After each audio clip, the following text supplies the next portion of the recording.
এই জগতে মান্য কে এবং গণ্য কে? তাহলে একটা মানুষ কখন গণ্য হয়, কখন মান্য হয়, সেই ব্যাপারটা আজ আমরা জানব। তাহলে গণ্য বলতে কি বোঝায়? গণ্য বলতে বোঝায় গণনার উপযুক্ত। তাহলে যিনি গণনার উপযুক্ত তিনি গণ্য। তাহলে গণনা বলতে কি বোঝাচ্ছি? তাহলে এই জগতে গণনার কি কি আছে বা গণনীয় কি কি আছে, এটা সবার আগে মানুষকে জানতে হয়। যিনি এটা জানেন তিনি গণ্য। তাহলে গণ্য বলতে কি বোঝাচ্ছে? গণ্য বলতে বোঝাচ্ছে এই জগতে গণনার বিষয় হচ্ছে তিন: প্রকৃতি, জীব, ঈশ্বর। এই ত্রিসত্যকে যিনি গণনা করতে পেরেছেন বা এই ত্রিসত্যের বোধ যিনি লাভ করেছেন তিনি গণ্য। ঠিক একইভাবে মান্য বলতে কি বোঝাচ্ছে? মান্য বলতে বোঝাচ্ছে এই জগতে রয়েছে তিনটি মান। কি কি সেই তিনটি মান? এক হচ্ছে প্রকৃতির মান, দুই হচ্ছে জীবের মান, তিন হচ্ছে নিয়ন্তার মান।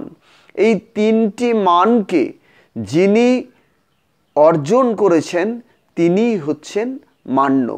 তাহলে একটা মানুষ মান্যগণ্য তখনই হতে পারে যখন তিনি ত্রিসত্য লাভ করেন বা ত্রিসত্য যে রয়েছে সেই সম্পর্কে তার সঠিক ধারণা তিনি লাভ করেন, তখনই তিনি মান্য হতে পারেন। একটা গণ্যমান্য মানুষ সে কি করতে পারে? সে তার বোধের দ্বারা সর্বাত্মীয় ভাব এই জগতে প্রকাশ করতে পারে। কিভাবে?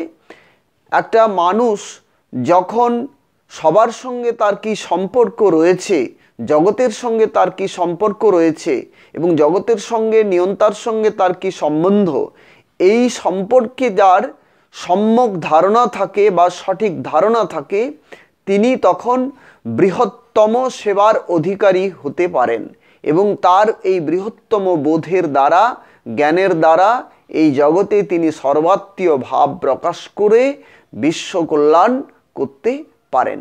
আর যখনই এই আত্মীয় ভাব তিনি প্রকাশ করবেন তখন তার সম্প্রীতির দ্বারা সমগ্র জগৎ সমৃদ্ধ হবে, আবহাওয়া, প্রাণীকুল সমস্ত কিছু তার দ্বারা স্বাভাবিক থাকবে এবং জগতের সর্বাঙ্গীন কল্যাণের অধিকার তিনি অর্জন করতে পেরেছেন। কিভাবে?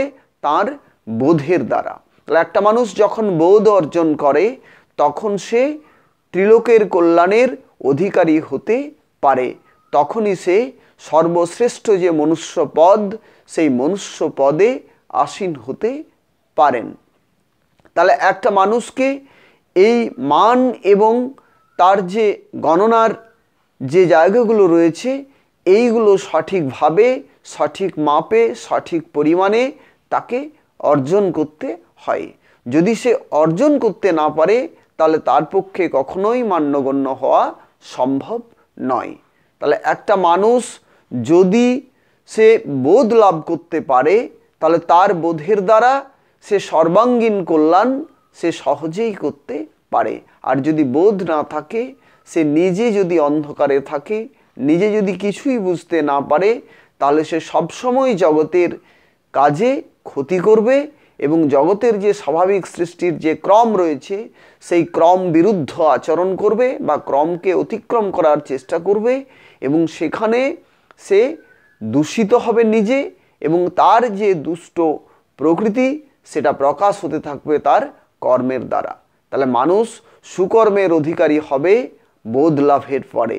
মানুষ বোধ লাভ যদি করতে না পারে সে যা করবে সেটা আসলে দুষ্কর্ম, অপকর্ম এবং অকাজ।